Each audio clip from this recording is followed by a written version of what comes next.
Hi hello నమస్తే welcome to my YouTube channel. మన YouTube channel పేరు సినీ కుటుంబం. మీరందరికీ తెలుసు కదా. మన యూట్యూబ్ ఛానల్లో చాలామంది అయితే చూస్తున్నారు కానీ ఏ ఒక్కరు సబ్స్క్రైబ్ చేసుకోవడం లేదు. మీరందరూ సబ్స్క్రైబ్ చేసుకోవడం వల్ల నేను ఇటువంటి సినిమాకి సంబంధించినటువంటి మరిన్ని వీడియోస్ చేయడానికి మీరందరూ ఎంకరేజ్ చేసినటువంటి వారు అవుతారు. కాబట్టి మీరందరూ సబ్స్క్రైబ్ చేసుకోండి. Click the bell icon and like this video. ఈరోజు చెప్పబోయే టాపిక్ పేరు శృతి హాసన్. శృతి హాసన్ అంటేనే మనందరికీ తెలిసినటువంటి పేరు. ఈమె ప్రముఖ సినీ నటుడు కమల్ హాసన్ గారి కుమార్తె. అండ్ ఈవిడ 3 సినిమా నుంచి అయితే మనందరికీ పరిచయమైన వ్యక్తి. అండ్ ఈమె సినిమాలలో నటించడమే కాకుండా సినిమాలకు పాటలు కూడా పాడుతుంది. లైక్ రేసు గుర్రం సినిమాలో వెల్కమ్ టు ది పార్టీ అనే పాటనైతే పాడింది. అండ్ శృతి హాసన్ గారు ఈ మధ్యలోనే కూలీ సినిమాలో అయితే నటించారు. అండ్ నెక్స్ట్గా విజయ్ సేతుపతి గారితో ట్రైన్ సినిమాలో అయితే యాక్ట్ చేస్తున్నారు. అండ్ ఈవిడ ఈ మధ్య కాలంలోనే ఒక ఇంగ్లీష్ ఇంటర్వ్యూలో అయితే ఈ విధంగా చెప్పొచ్చింది.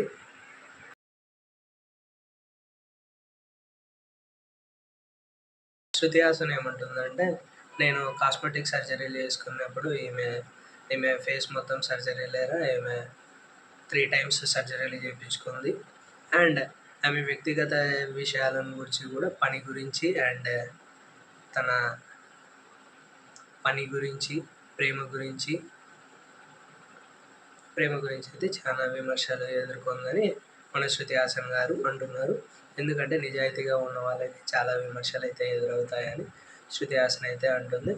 అండ్ శృతి హాసన్ గారు మెయిన్లీ మన హాలీవుడ్కి అండ్ సౌత్ ఇండస్ట్రీకి ఉన్నటువంటి మెయిన్ తేడా ఏందనేది కనుగొంది.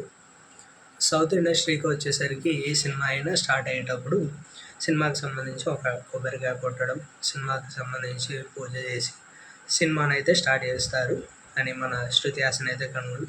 ఏమిటైనా కాదు, ప్రతి ఒక్కరైతే కనుగొన్నారు. అండ్ మన బాలీవుడ్లోకి వెళ్ళేసరికి సినిమా స్టార్ట్ అయినా సినిమా ఎండ్ అయినా పూజ చేయరు, టెంకాయలు కొట్టరు.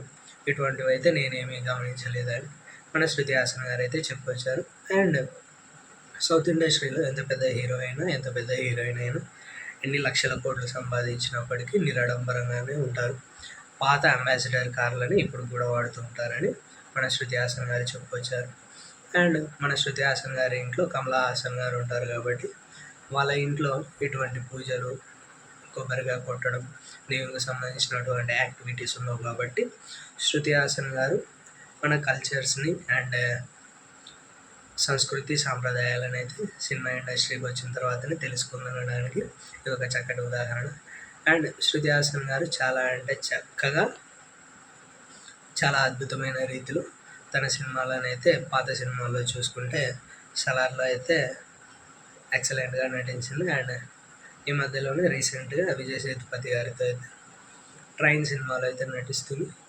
చూద్దాం మన శృతి హాసన్ గారి లైఫ్ ఏ విధంగా టర్న్ అవ్వబోతుందో. శృతి హాసన్ గారు ఇప్పటి నుంచి ఎటువంటి వైవిధ్యభరితమైనటువంటి సినిమాలను నటిస్తారో. అండ్ కూలీ సినిమాలో వచ్చేసరికి కూలీ సినిమాలో మెయిన్ మన రజనీకాంత్ గారి దగ్గర నుంచి అండ్ శృతి హాసన్ దగ్గరికి, అండ్ శృతి హాసన్ తర్వాత కటప్ప, వీళ్ళ ముగ్గురి మధ్యలోనే సినిమా మొత్తం అయితే నడుస్తుంది. కూలీ సినిమాలో కూడా చాలా అంటే చాలా ఇంపార్టెంట్ రోల్లోనే నటించింది. అండ్ ఆ సినిమాకు ఒక గుండెకాయ మాదిరి శృతి హాసన్ అయితే ఉంటుంది. కూలీ సినిమాలో కూతురు క్యారెక్టర్లో అయితే మన శృతి హాసన్ గారు నటించారు. అండ్ ఎస్పెషల్లీ శృతి హాసన్ గారి లైఫ్ ఇప్పటి నుంచి చాలా అద్భుతంగా అండ్ ఆవిడ అనుకున్న జీవితాన్ని అయితే జీవించాలని కోరుకుంటున్నాను. అండ్ ఎస్పెషల్లీ శృతి హాసన్ గారు విమర్శలు అవి ఇవి అండ్ రూమర్స్ వస్తూ ఉంటాయి, కానీ నేను అవన్నీ ఏమీ పట్టించుకోను. వాళ్ళ తిప్పలు వాళ్ళది, వాళ్ళ పని వాళ్ళది, నా పని నాది. నేను వాళ్ళందరి గురించి ఏమీ థింక్ చేయను. వాళ్ళు ఏమనుకున్నా నేను ఎలా ఉండాలనో, నేను ఎలా ఉందామనుకుంటున్నానో నా జీవితాన్ని నాకు నచ్చినట్టుగా జీవిస్తానైతే శృతి హాసన్ గారు ఆ ఇంగ్లీష్ ఇంటర్వ్యూలో అయితే వాళ్ళతో చెప్పింది. ఇది గైస్ ఈరోజు టాపిక్ శృతి హాసన్ గారు. ఉంటా మరి.